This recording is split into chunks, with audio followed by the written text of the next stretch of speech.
Materi pembuka dari mata kuliah Logika Informatika adalah pembahasan mengenai logika proposisi. Logika proposisi ini nanti di dalamnya ada beberapa bagian ya.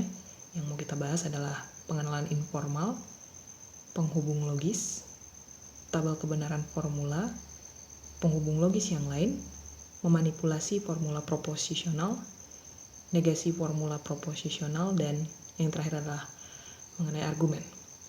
Jadi kita langsung aja ke pengenalan terlebih dulu secara informal ya mengenai logika proposisional. Kita misalnya punya P dan Q sebagai variabel yang menyajikan proposisi logis. Oke, P dan Q itu boleh berupa pernyataan-pernyataan sebagai berikut ya, ada 10 pernyataan diberikan di sana. Misalnya yang pertama, saya mempunyai uang. Lalu yang kedua, benda ini tenggelam dalam air. Yang ketiga, kotak ini berisi cabai, gitu ya. Dan seterusnya. Saya punya ada sebanyak 10 pernyataan. Oke. Ini adalah pernyataan. Kita sebut dia sebagai pernyataan yang 10 ini. Nah, perhatikan di sana, masing-masing dari pernyataan ini memiliki satu nilai kebenaran. Oke, satu nilai kebenaran. Nah, nilai kebenarannya bisa benar dan bisa salah. Oke, jadi bisa benar, bisa salah. Satu pernyataan itu hanya boleh memiliki satu nilai kebenaran. Artinya, dia hanya boleh benar atau dia hanya boleh salah. Tidak mungkin di saat yang bersamaan dia itu benar dan salah gitu ya. Jadi hanya boleh memiliki satu dari nilai kebenaran. Ya. Kemudian benar itu boleh juga ya kita pakai istilah true. Terus salah kita pakai istilah false. Atau notasinya T dan F. Ya. Nah, misalnya nih saya pilih kalimat yang pertama, saya mempunyai uang. Nah, ini mungkin bisa dinyatakan secara umum gitu ya. Kalau misalnya ini menyatakan bahwa saya pada saat kondisi ini mempunyai uang. Jadi ini adalah sesuatu yang benar. Nilai kebenarannya adalah benar. Terus juga yang kedua, benda ini tenggelam dalam air. Ini secara umum menyatakan ada satu benda yang tenggelam di dalam air gitu kan. Nah, berarti ini nilai kebenarannya adalah iya benar gitu ya. Terus kotak ini berisi cabai, secara umum ini adalah satu pernyataan yang benar. Jadi dia menyatakan bahwa ada satu kotak dan kotaknya berisi cabai gitu. Terus yang keempat, nah ini dia, Bangkok adalah ibu kota negara Vietnam. Oke, Bangkok ini ibu kota negara, iya bukan Vietnam ya, Thailand harusnya, Thailand. So dalam hal ini ya, pernyataan Bangkok adalah ibu kota negara Vietnam merupakan sesuatu yang salah ya. Saya butuh penghapus. Ini saya hapus dulu bentar.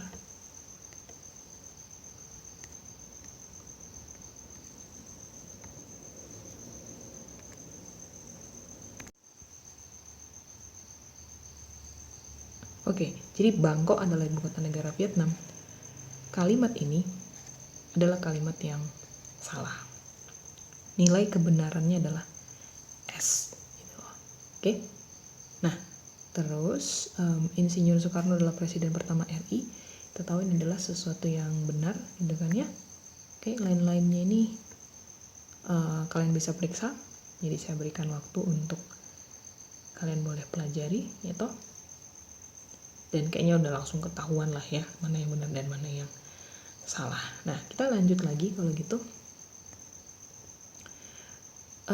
Kita tahu bahwa logika adalah satu sistem yang berbasis proposisi. Suatu proposisi itu adalah satu pernyataan ataupun statement yang dapat bernilai benar atau salah dan tidak keduanya. Oke, jadi kita beranjak dari konsep mengenai proposisi. So, proposisi bisa punya nilai kebenaran benar atau salah, dan tidak mungkin kedua-duanya. Jadi hanya salah satu. Dikatakan bahwa nilai kebenaran dari satu proposisi adalah salah satu dari benar yang boleh disajikan dengan true ataupun T, atau salah yang disajikan dengan false ataupun kita pakai notasi F. Nah, dalam untayan digital ataupun digital circuits itu disajikan dengan 0 dan 1 yang kita mungkin kenal istilahnya sebagai bilangan biner ya, 0 dan 1 biner. Nah, itu tadi ya untuk si nilai kebenaran dari suatu proposisi. Nah, kita lanjut kalau begitu. Variabel-variabel ya yang tadi yang kita nyatakan sebagai P sebagai Q itu boleh dihubungkan dengan menggunakan yang namanya penghubung logis. Nah, penghubung logis ini punya istilah operator ataupun functor. Misalnya gini, saya mempunyai uang, ini adalah satu variabel. Saya lapar, ini variabel yang lain. Kita gabungkan kedua-duanya sehingga saya mempunyai uang dan saya lapar. Dalam hal ini penghubungnya ya, penghubung variabel itu adalah si iya dan. Oke, dan ini juga yang kita sebut sebagai operator ataupun functor. Oke, nah terus ada lagi. Jika balok mempunyai berat jenis lebih dari 1, maka balok itu akan tenggelam di air. Dalam hal ini, penghubungnya adalah jika, maka variabel-variabelnya adalah balok mempunyai berat jenis yang lebih besar dari 1, dan variabel yang lainnya adalah balok akan tenggelam di air. Ya. Nah, penghubung yang lain selain dan, jika, dan maka, kita punya yang namanya atau. Oke. Nah, beberapa penghubung ya yang kita boleh kenal di antaranya. Nah, kalau gitu kita bisa lanjut sebagai berikut.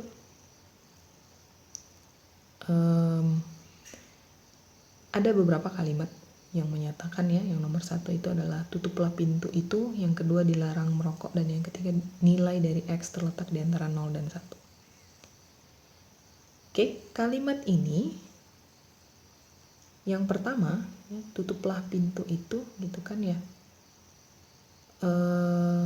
kita nggak bisa menyatakan kalimat ini dalam satu nilai kebenaran. Kita nggak bisa menyatakan tutuplah pintu itu sebagai sesuatu yang benar ataupun sesuatu yang salah. Demikian juga yang kedua, dilarang merokok, kita nggak bisa menyatakan itu sebagai satu pernyataan yang benar ataupun salah. Oke, sehingga yang dua ini itu nggak bisa dimasukkan ke dalam yang namanya proposisi. Sementara kalimat yang ketiga, nilai dari X terletak di antara 0 dan 1. Oke. Nah, dalam hal ini X-nya ini kan belum ketahuan. X-nya nggak tahu nilainya itu apa, tidak diberikan secara spesifik. Jadi ini masih terbuka. X bisa berapa aja gitu kan, bisa bilangan positif, bisa juga dia bilangan negatif, sehingga bisa bernilai benar ya, pernyataan ini bisa bernilai benar, pernyataan ini juga bisa bernilai salah gitu. Dan nggak bisa ditentukan, jadi ini sesuatu yang terbuka gitu loh, tergantung kepada nilai si X-nya kan. Jadi sama juga kalimat yang ketiga ini kita masukkan sebagai logika predikat. Oke, sebagai logika predikat.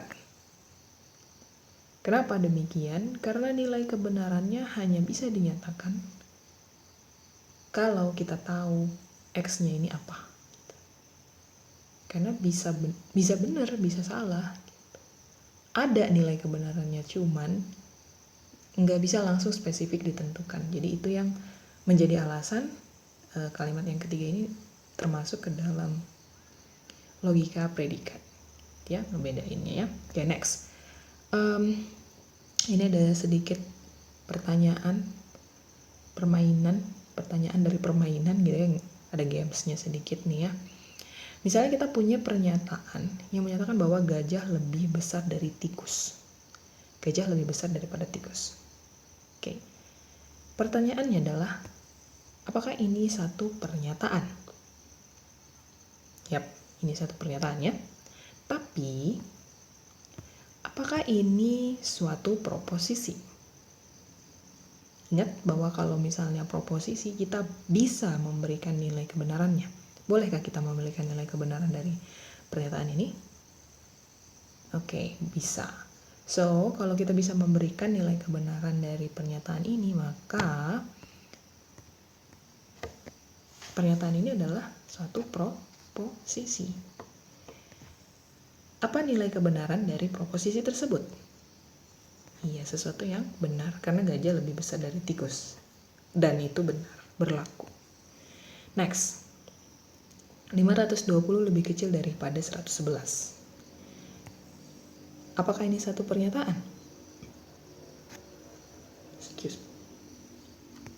Tentu saja, ini satu pernyataan gitu. Benar atau salahnya itu urusan belakangan, yang penting dia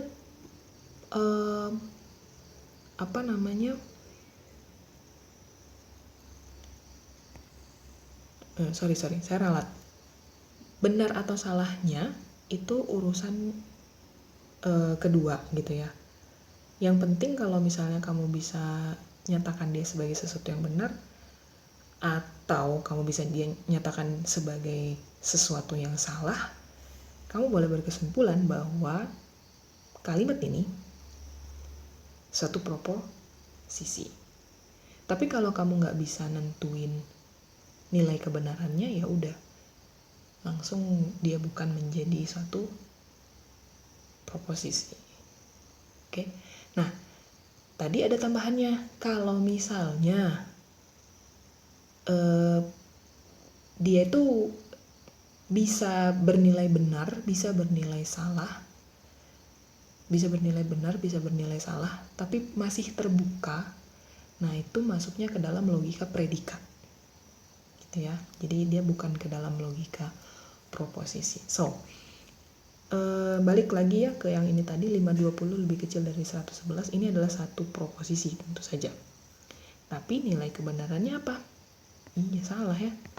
Nilai kebenarannya salah karena 520 lebih dari 111. Itu baru benar gitu ya. Oke, next. Y lebih dari 5. Nah, ini tadi udah sempat kita singgung sebelumnya. Apakah ini satu statement? Tentu saja ini satu statement, tapi apakah ini satu proposisi? Bolehkah kamu menyatakan nilai kebenaran dari kalimat ini?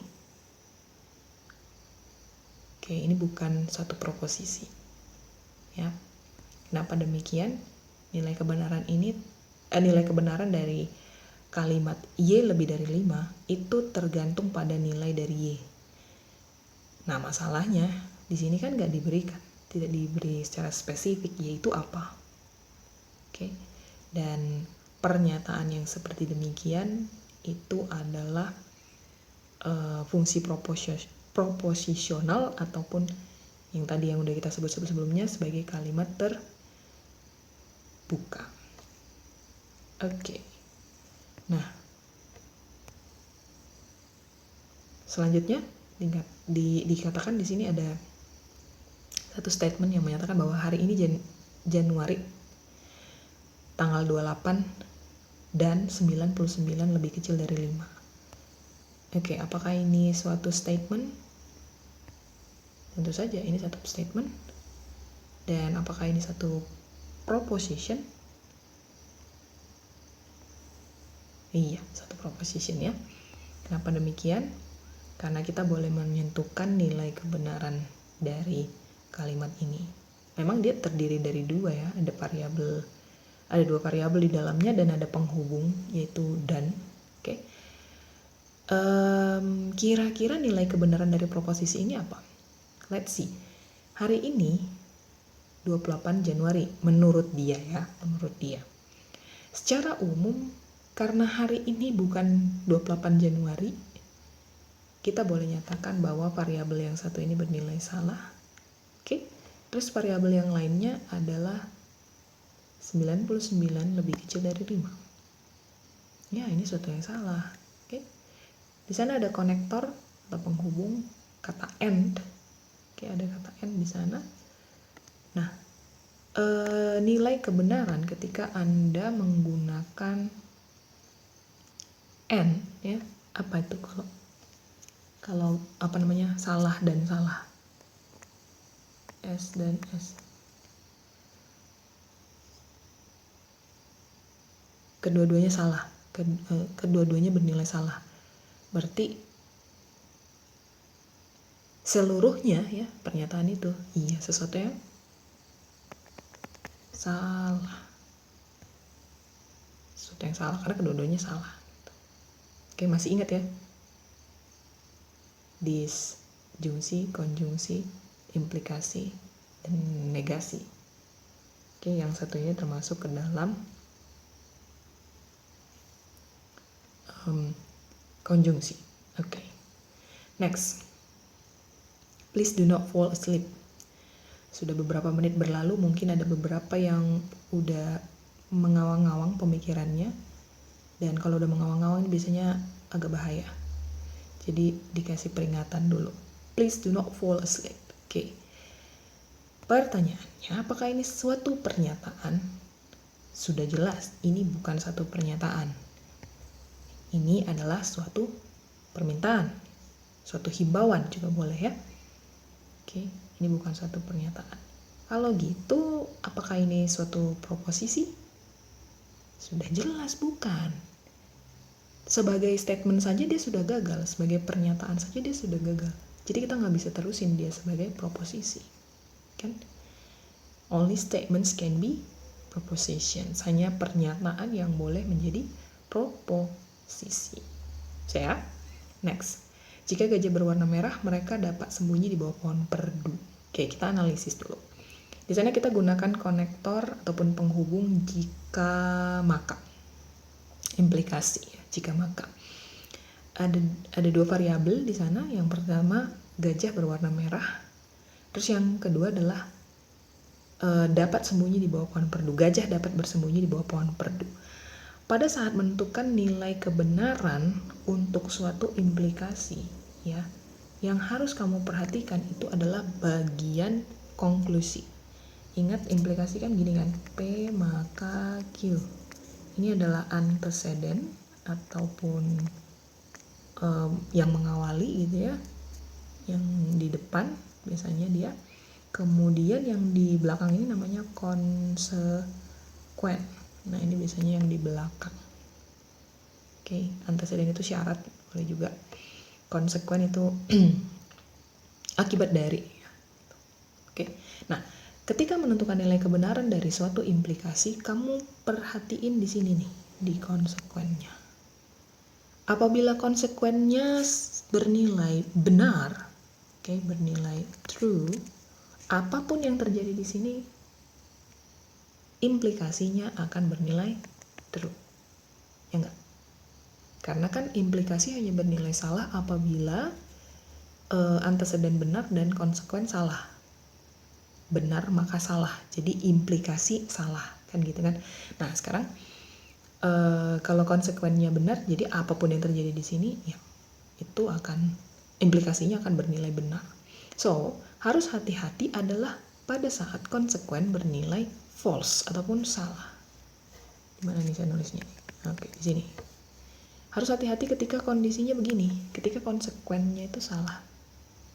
Nah, kamu harus perhatiin antecedentnya bagaimana, kan gitu ya. Oke. Nah, kita balik lagi ke yang tadi. Jika gajah berwarna merah, mereka dapat bersembunyi di bawah pohon perdu. Kita ke antecedentnya langsung. Mereka dapat bersembunyi di bawah pohon perdu. Pohon perdu itu kan sesuatu yang pendek kan, pohon-pohon yang bukan pohon-pohon yang tinggi gitu ya, yang rendah. Sementara gajah adalah hewan yang sangat besar. Mereka dapat sembunyi di bawah pohon perdu, udah jadi kalimat yang salah. Ya toh, gajah nggak mungkin sembunyi di bawah pohon perdu.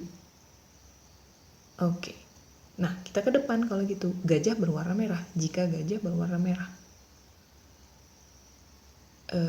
sebenarnya gajah nggak berwarna merah sih gitu kan. Ya gajah kan warna apa sih dia? Hitam ya, abu-abu. Pokoknya bukan merah. Oke. Tapi secara informal ya, mau gajah warna merah, mau gajahnya warna kuning, mau gajahnya warna hijau, tetap aja dia itu nggak bisa sembunyi di bawah pohon perdu. Ya toh. Jadi diberikan P-nya itu sesuatu yang benar, dan Q-nya itu udah tahu bahwa gajah nggak bisa sembunyi di bawah pohon perdu, sesuatu yang salah. Nilai kebenarannya ini akan menjadi iya salah. Oke, lebih jelasnya saya udah langsung motong ininya ya.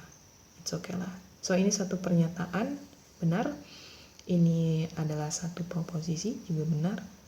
Nilai kebenarannya kemungkinan salah. Oke, udah saya cut duluan, gak apa-apa ya, karena saya tadi langsung ngejelasin dari mana. Nah, demikian. Kita lanjut lagi. X kecil dari Y jika dan hanya jika Y lebih dari X. Apakah ini satu pernyataan? Iya, tentu saja. Apakah ini satu proposisi? Kira-kira iya atau enggak? Iya.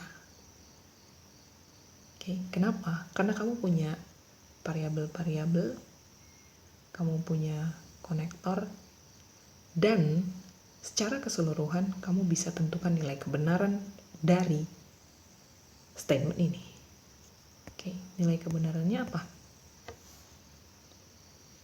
Nilai kebenarannya ya benar, ya nggak sih? X kecil dari Y jika dan hanya jika Y lebih dari X. Oke. Nilai kebenarannya ini tidak tergantung pada nilai yang diberikan untuk X dan Y. Karena di awal kita udah tahu X-nya kan kecil dari Y, ya sudah. Berarti Y-nya akan lebih dari X. Oke. Nilai kebenaran dari proposisi ini iya, benar ya. Oke, next. Nah, proposisi gitu ya. Proposisi ini adalah satu kalimat deklaratif yang memiliki hanya satu nilai kebenaran, yaitu benar saja atau salah saja dan tidak kedua-duanya. Satu atau lebih proposisi dapat dikombinasikan untuk menghasilkan proposisi baru yang menggunakan operator logika. Oke. Proposisi baru yang dihasilkan itu disebut dengan proposisi majemuk. Nah, proposisi majemuk ini gitu ya, dia kan kombinasi nih dari proposisi yang satu dan proposisi yang lainnya. Oke, proposisi yang bukan hasil kombinasi itu disebut dengan atom. Oke, kita tahu kalau di kimia atom ini kan partikel terkecil dari suatu unsur, bener nggak? Jadi ya anggap aja lah ini bener-bener berdiri sendiri gitu. Atom ini bener-bener satu pernyataan yang berdiri sendiri dan bukan kombinasi dari proposisi-proposisi yang lainnya. Oke, next. Jika atom-atom itu dikombinasikan untuk memperoleh proposisi yang baru, akan diperlukan yang namanya operator logika ataupun operator sambung yang sebagai berikut ya disimbolkan. Yang pertama adalah not negasi. Simbol lainnya boleh pakai kayak gini. Terus udah gitu yang kedua and konjungsi. simbol lainnya boleh pakai dan gitu ya. Terus yang ketiga adalah kayak huruf V ke atas gitu ya, menghadap ke atas, or, atau, disjungsi. Atau nama lainnya adalah inclusive or. Nah ini menarik, nanti kita mau bahas lebih lanjut mengenai inclusive or. Kemudian yang keempat adalah zor. Zor ini punya nama exclusive or. Yang kelima, implies, jika maka ya. Ini adalah satu implikasi kondisional. Lalu yang keenam, jika dan hanya jika, dan ini adalah sesuatu yang biconditional. Oke. Ya, beberapa penghubung ataupun operator logika. Next, kita mau lihat dulu dari negasi atau not. Oke.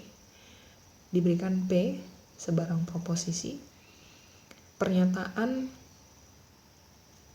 not P atau negasi dari P akan bernilai false jika P bernilai true dan sebaliknya. Oke, dalam dituliskan gitu ya, dituliskan dia kayak gini, negasi P gitu ya, atau boleh juga yang tadi pakai nah gitu, bisa juga, pilih mana satunya nggak apa-apa. Nah, negasi ini ya disebut juga sebagai operator unari ataupun monadika, dan dalam tabel kebenaran dia disajikan sebagai berikut. Jadi ketika P itu true, negasi P akan bernilai false. Ketika P itu false, negasi P adalah true. Oke, kita punya operator selanjutnya namanya konjungsi dan gitu ya. Konjungsi ini nama lainnya adalah operator binary ataupun diadika. Binary ataupun diadika. Nah, P dan Q masing-masing proposisi. Pernyataan P and Q, oke. Jadi saya kasih istilah and dia di sana, bukan dan jadinya, karena di sini saya sudah menggunakan operatornya. Oke, sekali lagi P and Q akan bernilai kebenaran T ataupun benar jika dan hanya jika kedua-duanya sama-sama benar. Oke, kedua-duanya sama-sama benar. Nah, tabel kebenarannya tuh seperti ini. Kedua-duanya sama-sama benar, bernilai benar. Lainnya salah. Ya, ingat kayak gitu aja dia ya. Kalau dan hanya benar jika kedua-duanya bernilai benar. Satu aja ada yang salah, itu udah dinyatakan sebagai nilai kebenarannya sebagai salah. Next. Bentuk terakhir ini hanya dapat digunakan untuk fungsi dua variabel. Lalu kalau kamu punya kalimat benda ini berwarna merah dan benda ini berwarna putih, lalu kamu gandeng dengan operator AND, bunyinya akan menjadi benda ini berwarna merah and putih, yang artinya itu lain dengan benda ini berwarna merah and benda ini berwarna putih. Oke. Artinya akan berbeda gitu loh. Oke, ini kalian boleh bahas lebih lanjut, silakan. Nah, sifat dari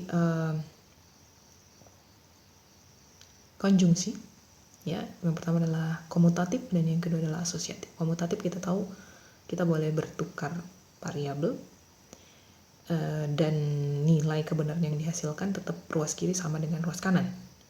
Lalu asosiatif itu pindah tanda kurung gitu kan ya. Kalau P dan Q dan R, lalu ini nilai kebenarannya akan sama dengan P dan Q dan R. Oke, operand dari suatu konjungsi juga disebut dengan conjunct. Next, ada yang disebut dengan disjungsi or salah satu dari gitu ya. Nah, untuk menentukan nilai kebenarannya kita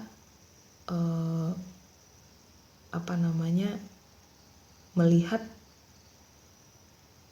or ini akan bernilai salah ketika kedua-duanya P dan Q sama-sama bernilai salah. Oke, P dan Q sama-sama bernilai salah. Satu aja ada yang bernilai benar dalam logika OR, nilai kebenarannya menjadi benar. Oke, berlaku sifat komutatif, berlaku sifat asosiatif, sama juga ya. Oke, nah di sini kita mau bahas sedikit lebih lanjut tentang inklusif dan si eksklusif. Contoh gini, contoh pertama ya, pintu rumah terbuka or jendela rumah terbuka. Ini bisa terjadi dalam satu waktu yang bersamaan. Lalu contoh yang kedua, ini contoh yang ke-1, ini contoh yang kedua. Nah contoh yang kedua, Suta pergi ke kantor naik becak, or Suta pergi ke kantor naik angkot. Tidak mungkin terjadi pada satu saat yang bersamaan. Oke? Nah, yang bisa terjadi dalam satu saat yang bersamaan, ini yang kita sebut dengan inclusive or. Sementara yang tidak mungkin terjadi dalam satu saat yang bersamaan, itu yang kita sebut dengan exclusive or. Oke, bedainnya di situ ya. Jadi, untuk yang inclusive or, simbolnya yang gini. Yang disjungsi tadi ya. Tapi kalau yang exclusive or, simbolnya boleh ini, bisa kayak gini, bisa juga kayak gini. Atau yang tadi yang di depan, yang tanda plus dalam lingkaran, boleh. Nah ini notasi untuk SOR ya. Next, kita punya implication. Tadi udah banyak juga kayaknya dibahas ya, bahwa jika kamu menemukan if P dan Q, itu berarti bahwa P berakibat Q, atau Q jika ada yang namanya P. Oke, P hanya jika Q, bisa juga. Q adalah syarat perlu untuk P, bisa juga. P adalah syarat cukup untuk Q. Oke, nah bagaimana menentukan nilai kebenarannya? Nilai kebenarannya kita harus melihat dari konsekuen, ya enggak? Kita harus melihat dari konsekuen. Nah, nilai kebenaran dari implikasi ini hanya salah apabila antecedent bernilai benar, ya false. Bernilai true, kemudian konsekuen bernilai false. Nah, ini akan menjadi sesuatu yang salah. Lainnya dia bernilai benar. Lebih lengkapnya ini tabel kebenarannya bisa dilihat. Oke, ya. Next, ada satu kalimat yang menyatakan jika Anita pergi ke luar negeri maka ia mempunyai paspor. Nah, penjelasan lebih lanjutnya, Anita ke luar negeri dan dia mempunyai paspor. So ini legal. Oke, atau keseluruhan ini bernilai benar. Yang kedua, jika Anita ke luar negeri dan ia tidak mempunyai paspor, ini ilegal. Gitu. Ilegal. Nah, maksud saya gini, kamu selalu perhatiin di sininya loh, di konsekuennya. Maka ia mempunyai paspornya. Anita ke luar negeri, dia tidak punya paspor. Nah, tidak bisa dong. Ini ilegal dong, kan gitu kan? Terus yang ketiga, Anita tidak ke luar negeri dan dia mempunyai paspor. Oke. Dia mempunyai paspor, sesuatu yang benar. Di konsekuen dia benar. Apapun yang terjadi di antecedent secara keseluruhan, proposisi ini akan bernilai benar atau sesuatu yang legal. Oke. Yang keempat, Anita nggak ke luar negeri dan dia juga nggak punya paspor. Oke. Dia nggak punya paspor, so kita kasih negasi di sana. Nah, terus udah gitu di sininya juga karena dia tidak keluar negeri berarti jadi negasi juga kan gitu kan, negasi dari P maka negasi dari Q, negasi dari P maka negasi dari Q. Oke, apakah ini sesuatu yang legal? Legal, nggak apa-apa. Boleh-boleh aja orang dia nggak keluar negeri kan gitu kan, walaupun dia tidak punya paspor, it's okay gitu. Oke. Nah, atau bisa juga ini sebenarnya kayak salah maka salah. Itu sesuatu yang benar kan gitu kan, bernilai benar. Next, ini adalah lebih lanjut dari si implikasi. Oke. Yang pertama namanya adalah conditional, P maka Q. Yang kedua namanya adalah conversi, Q maka P.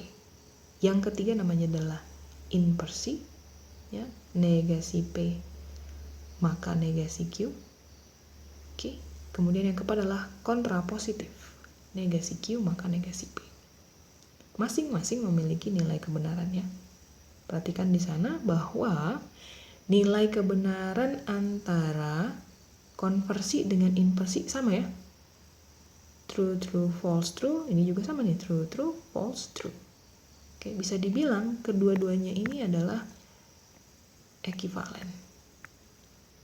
Oke, nah di sini ada juga nih nilai kebenaran dari kondisional dengan kontrapositif ternyata sama, true, false, true, true. Ini juga sama nih, true, false, true, true. So kita bisa nyatakan kontrapositif dengan kondisional adalah dua hal yang ekivalen. Ya, oke, next. Nah, P maka Q tadi tabel kebenaran, menurut tabel kebenaran dia sama dengan negasi P atau Q. Oke, demikian juga negasi P atau negasi Q. Oke, ini boleh dibuktikan ya. Ini boleh dibuktikan ini kebenarannya ini. Oke, boleh pakai tabel kebenaran juga bisa, boleh pakai cara menggunakan konsep juga boleh.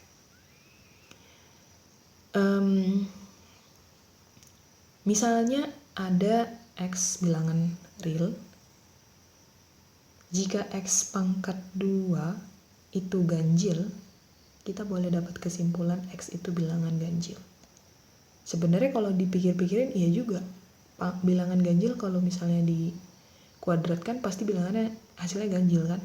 Tapi bagaimana cara membuktikannya? Cara membuktikannya adalah dengan kontraposisi. Jadi kita balikin keadaannya. Ya, kontraposisi tadi gimana? Negasi Q maka negasi P. Oke. Nah, artinya gini, kita memisalkan X-nya itu genap. X-nya itu genap. Oke, kita menegasikan konsekuen kita, jadi kita nyatakan bahwa X-nya genap. Lalu kita jalankan sesuai dengan yang tadi diberikan di soal, di pangkat 2 dia gitu ya. Jadi X yang tadi bilangan genap yang kita nyatakan sebagai 2n, n adalah sebarang bilangan real, maka X pangkat 2 ya, substitusi si X-nya sebagai 2n, jadi 2n pangkat 2. 2n pangkat 2 itu kan 4n pangkat 2 kan. 4n pangkat 2, 2-nya boleh dikeluarin jadi 2 dikali 2n pangkat 2. So 2 dikali 2n pangkat 2 itu adalah bilangan yang genap. Nah, jadi secara kontraposisi dia terbukti. Gitu. Oke. Ya kan? Ini kan sama nih nilai kebenaran yang kondisional dengan kontraposisi. Jadi pada saatnya membuktikan sesuatu yang kondisional, kamu boleh pakai konsep kontraposisi. Oke, so ini resume-nya ya, beberapa diantaranya yang tadi sudah kita bahas-bahas sebelumnya. Ini juga resume untuk kondisional, konversi, inversi, dan kontraposisi. Oke. Next, logika proporsional disambung dengan pengganding logika yang lainnya yang disebut dengan ekivalensi. Ekivalensi ini pernyataan P ekivalen dengan Q, itu berarti nilai kebenarannya adalah true. jika dan hanya jika P dan Q mempunyai nilai kebenaran yang sama. Oke, kalau nilai kebenarannya masing-masing P dan Q itu sama, maka ekivalensi ini bernilai benar. Gitu doang dia ya. Oke, tabel kebenarannya seperti ini. Jadi asalkan sama aja nilai kebenarannya, udah ini jadi sesuatu yang benar. Oke, kalau dia berbeda nilai kebenarannya, maka dia menjadi false. Oke, sifatnya juga berlaku komutatif dan asosiatif. Oke, nah di sini ada tambahan ini, nanti bisa kalian tunjukkan juga ya, bahwa negasi P ekivalen Q ya, ini mempunyai tabel kebenaran yang sama dengan pernyataan P atau Q. Oke, jadi negasi P apa ya nyebutnya ya?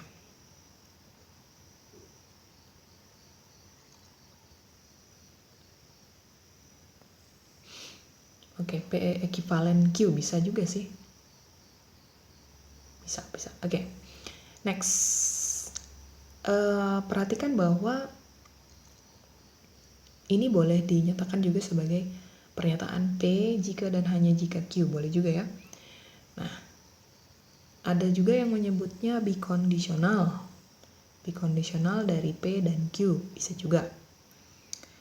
Nah, bikondisional dari P dan Q ini memiliki nilai kebenaran yang sama dengan P maka Q dan Q maka P, atau P maka Q dan hanya ngebalikin ya tanda panahnya gitu. Artinya gini, tanda panahnya kan ini ke kiri ke kanan. Ke kiri dan ke kanan ini menggabungkan dua implikasi yang baik itu dari P kepada Q maupun dari Q kepada P, yang kita gabungkan dengan operator AND. Gitu ya. Oke. Jadi makanya nilai kebenaran antara bikondisional P dan Q dengan yang satu ini ya, yang kalimat yang proposisi yang kita gunakan operator AND di sana, itu nilai kebenarannya sama gitu, ekivalen. Oke, next. Prioritas operator itu yang paling tinggi adalah monadika ataupun tanda negasi tadi. Lalu diadika yang terkuat itu yang pakai dan, disusul oleh atau, dan berikutnya itu yang implikasi. Kemudian yang lainnya adalah yang ini, yang bikondisional, biimplikasi ya. Oke, contoh. Saya lapar dan saya sedih, atau saya bahagia dan saya telah kenyang. Karena lebih kuat dan, kita boleh nyatakan ini sebagai saya lapar dan saya sedih, atau saya bahagia dan saya telah kenyang. Jadi dia pakai tanda kurung. Ya, oke, next. Nah, ini ada beberapa soal-soal yang bisa kalian kerjakan. Silahkan ambil waktu untuk dibahas, dan beberapa kayaknya ada jawabannya juga. Oke, jadi saya serahkan sama kalian untuk dibaca-baca dan dibahas. Itu dia pembahasan untuk hari ini. Kalau ada yang kurang jelas silahkan ditanyakan kepada saya ya. Itu boleh di grup ataupun boleh secara langsung dari WhatsApp. Dan atas perhatiannya saya ucapkan terima kasih.